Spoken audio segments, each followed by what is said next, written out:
Deborah the Judge.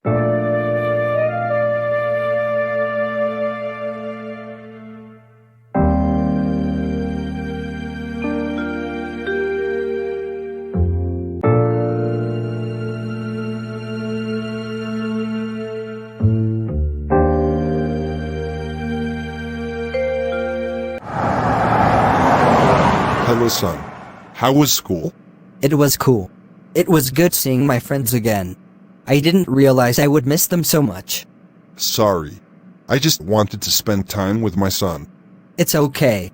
I really enjoyed the time we spent together. It was fun being on a biblical dig with you. I understand why you do it. I confirm Bible history.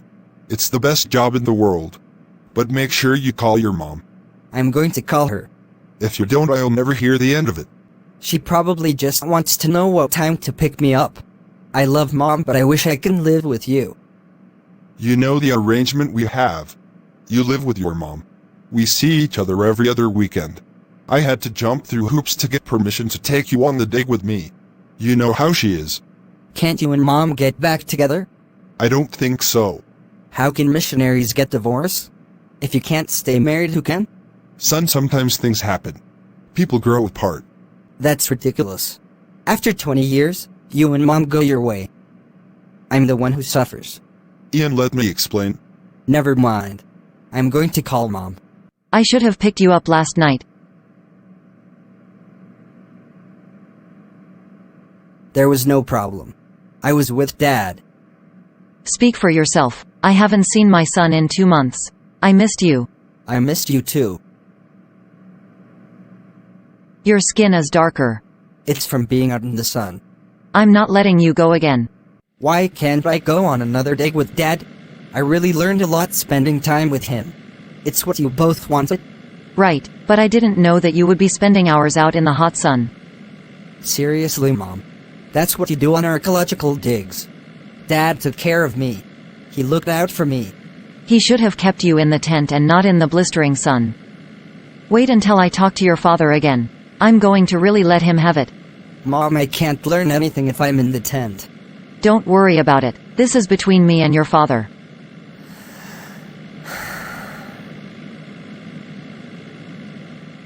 I'm just glad that you're back.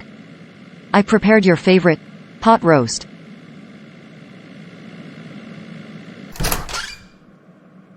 It's just as I left it. She didn't even make my bed. Great! Ian, hurry and get down here. Your food is getting cold. Be right there. I need to wash up. The gang is probably at the hangout. I'm stuck here with Mom. I'm getting out of here. Great. Fiona is online. I'm sending her a message on Talk Chat. She can pick me up and take me to the hangout. I didn't get to see all of the gang. Sweet. She's coming by in 30. I'll be ready. I just got off the phone with your dad. He said you guys had a talk. It wasn't a talk. He said you're not getting back together. Ian, I know this separation is hard on you. No worries, Mom. I'll fit in with the rest of my classmates. What are you talking about? All of my friends' parents are divorced. I thought I was different because mine are missionaries. Ian, nothing in life is guaranteed. It's funny. You and Dad counsel hundreds of couples about marriage but can't save your own. It's like that sometimes. One day you will understand what I'm talking about. Why don't you sit down? I'll get dinner. We can talk about whatever you want to talk about. Hey, you can tell me all about the dig. I'm sure it was exciting. I'm not hungry. Ian? Fiona is coming to pick me up. Ian? Mom, I just need to go out for a while. Alright, I'll keep your food warm. You can eat it when you get back. Thanks for coming. I know it was short notice. I bet you didn't expect to hear from me so soon. Don't be silly. You've always been there for me. You look upset. What's going on? My parents. You said it gets easier. It does. I had to get out of there. Clear my head. I don't know if I'm coming or going. My parents don't seem to care. Oh, that's not true. They're also going through a difficult time. It's going to be tough on all of you. But you have someone to talk to. Thanks for listening. That's what friends are for, and you know you can talk to me about anything. But I was talking about God. You look surprised. I am. Since you told me about Jeremiah and the scroll, I did some research on my own. I'm so upset. That's understandable. But you have a higher power to talk to get you through it. I had no one when my parents split up. I was a mess. Why don't you tell me another story from the Bible? I'm not in the mood. Come on. You'll feel better. I doubt it. Do you know the story of Deborah? Of course I do. Tell me that one? Why Deborah? That's easy. Girl power. Let's sit on the bench and you can tell me about her. Aren't we going to the hangout? We are, but this is more important. Come on. Okay. Right behind you. What do you know about Deborah? I know she was a female judge. Yes, she was. Deborah lived in the period known as Judges.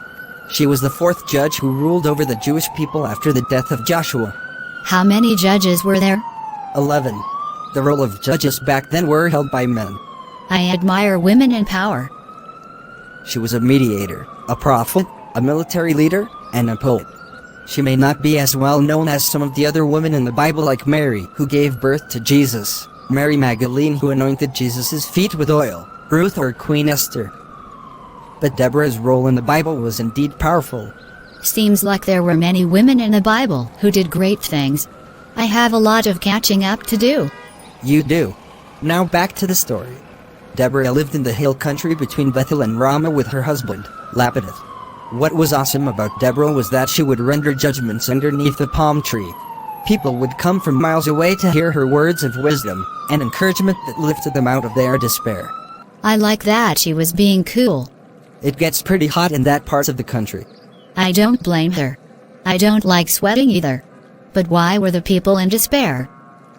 Again, let me give you some background. This was during the time when the Jewish people were not under king, so the 12 tribes of Israel lived independently among themselves. Excuse me, but who were the 12 tribes? That's another story. I'll tell you later. As I was saying, the 12 tribes were pretty much doing their own thing, and the neighboring people in the land would often take advantage of it and cause troubles for the tribes. This caused the children of Israel to abandon the laws given by God, and they begin to sin. God would give them over to their enemies, who would mercilessly oppress them. They would cry out to God to deliver them, and they would return to Him and worship Him with all their hearts. God would send them a leader to deliver them, teach them, and keeps His laws. But as soon as the judges die, the people would slip back into their old ways. So this time He turned them over to the Canaanite King Jabin of Hazor. Then He called Deborah. Deborah, Lapidus. wife, you must be tired. You have been listening to disputes since early in the morning. I never get tired of giving judgment. There is civil unrest everywhere, so there are so many disputes. The people need me. They trust me to judge fairly. It's because of Israel's disobedience that we're living like this. I'm afraid King Jabin will attack us. We'll be wiped out. We have no match against his iron chariots. I can't believe we are in times like this. We were once on the right path after Judge Ehud assassinated King Moab. He pleaded with Israel to follow him when the Lord delivered them. They did for a while, and there was peace and rest in this land for 80 years. Now look at us, conquered once again by a cruel king. That because once again our people have turned from the Lord. They are again serving false gods. We have faced oppression 20 years. Will we ever see peace in this land again? I don't know anymore. The people don't seem to want to change their wicked ways. Give the people a chance. I will continue to pray to the Lord to deliver us, and continue to judge the people for as long as He needs me. Don't lose faith, husband. I'm trying not to. I too pray that we're delivered soon. The people can't take much more of this king's cruelty. I know. The Lord will deliver us when the time is right. I know you know these things, wife. I'm headed into town for fish. We haven't eaten fish for supper in a while. The Lord has indeed provided. Yes, He has. I better get going before it gets too late. I will return soon. Report, Kehudi. How bad is it? How many men did we lose? Commander, we lost over 2,000 men. 2,000 men? Dead? Yes, Commander. We also have over 450 injuries. And I don't have an accurate number of how many fled. Without the Lord on our side, going into battle is useless. I know it. The men know it, but they continue to put their lives on the line against the Canaanites. What is your command? We're going to fall back for now. So make sure the injured are taken care of. Yes, Commander. What about the men that fled? Shall I send some men to round them up? No. Let them go. They're up in the hills, probably scattered all over the valley by now. You will never find them. Lepid, I haven't seen your face in a while. How have you been? Milikai, I am blessed. What about you? How's the family? The family is well. Blessed? Yes, I forgot you believe in that invisible God. Invisible God? What invisible God? Is your wife still judging the people of Israel? Yes, she is. You will never catch me going to her for judgment. Whoever heard of a woman judge? It's ridiculous. Where is Deborah the Judge? Milikai, I am only here to buy fish, not to hear you talk about my wife. Hurry up. I need to get home. Fine. I just got some fresh fish in this morning. Follow me. Thank you. God of Abraham, Isaac, and Jacob, I pray that you deliver us soon from the oppressions and cruelty of King Jabin. Is someone there? Greetings, Deborah. My lord. The Lord has heard your prayers and the cries of his people. He has something that he would like for you to do. What does the Lord ask of me? Send for Barak son of Abinoah of Kadesh. What does the Lord want me to say to Barak? Say to him, the Lord, the God of Israel, commands you to take 10,000 men of Naphtali, Zebulun, and lead them up Mount Tabor. I will lead Sisera, the commander of Jabin's army, with his chariots, his troops to the Kishon River, and give him into your hands. What if he does not believe me? Barak knows of your wisdom. He will believe the message from the Lord. I will do as you say. Are you Commander Barak? I am Barak. Who are you? I am Shoshani. I was sent by the judge Deborah. She is the wise judge for the people of Israel. I have heard of the wisdom of Deborah the Judge. What does she want from Barak? The judge has a message from the Lord and would like for you to travel to the mountains of Ephraim to receive it. I will leave at once. Greetings, Deborah. I have heard of your wise judgment for the people of Israel. I know you are a servant of the Lord. You have a message from the Lord for me. Yes. The Lord, the God of Israel, commands you to take your 10,000 men of Naphtali and Zebulun and lead them up to Mount Tabor. He will lead Sisera, the commander of Jabin's army, with his chariots and his troops to the Kishon River, where he will be given into your hands. I will do as the Lord commands, but only if you go with me. If you do not go with me, then I will not go. I will go to Kadesh with you. But because you asked me to go with you, the honor will not belong to you, for the Lord will deliver Sisera into the hands of a woman. Then let it be as you say. I will send word to the tribes of Zebulun and Naphtali to ready themselves for battle. It's gotten dark, but I want to hear the rest of the story. Sounds like Barak lacks faith. Why would he ask Deborah to go if he believed what she was saying? It's true. Barak had some doubts about what Deborah was saying. And that is why the Lord wanted him to know the victory would go to a woman. I understand Barak. He'd lost numerous battles and men against the Canaanites, so he had some doubt about what Deborah was telling him, but he did believe in God. Deborah delivered God's message and was now going into battle. Jabin's army had the advantage because of Sisera's 900 chariots. In that time, chariots were like tanks. They were fast, intimidating, and very deadly. Commander Sisera, we just received the report that Barak and his men are on the move to Mount Tabor. Why would Barak be going to Mount Tabor? He has no reason to be headed there. What is he up to? Commander, it could be a trap. Barak could want you to follow him. It does not matter. Barak and his men are no match for me and my chariots. If he wants me to follow him, I will. What's your command? Gather all of the men from Harosheth Hagoyim and the Kishon River. We will meet Barak at Mount Tabor. This will be another great victory for the Canaanites. Yes, Commander. Sisera has moved his men from Harosheth Hagoyim. He's on his way to Mount Tabor. Today is the day that the Lord will deliver him into your hands. My men and I have waited for this day for many years. This will be a great day for the Israelites. This is for Israel. Leave none of the Canaanites alive. Bring Sisera to me. The Lord was true to his word. Sisera and his army chariots were defeated by the sword. He caused the Canaanites to panic. They tried to flee, but Barak and his men chased them all the way back to Harosheth Hagoyim. All of Sisera's men fell by the sword, none were left alive. But Sisera managed to get away. Luck was on his side. He wasn't that lucky. Arg. There's a tent. Hello? Is anyone there? Hello? Is anyone inside? I am here, Commander. You know me? Who in this land has not heard of General Sisera?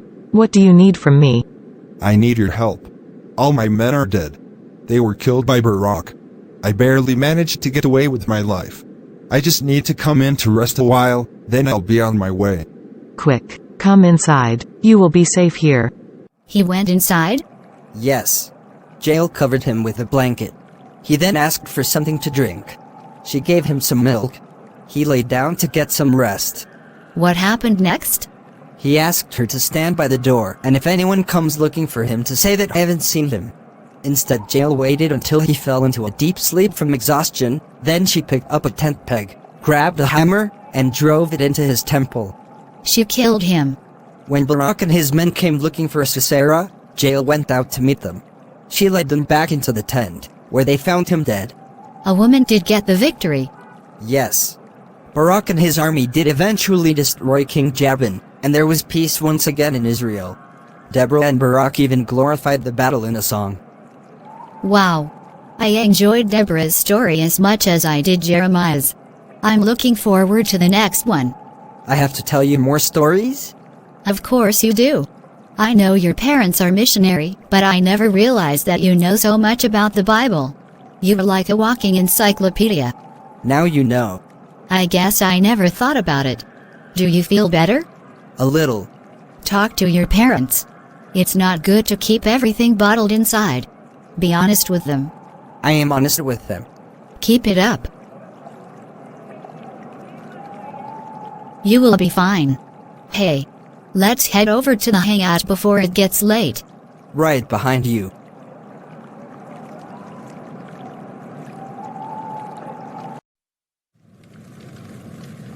This is King David. If you like this video, give it a thumbs up, share and leave a comment. Subscribe.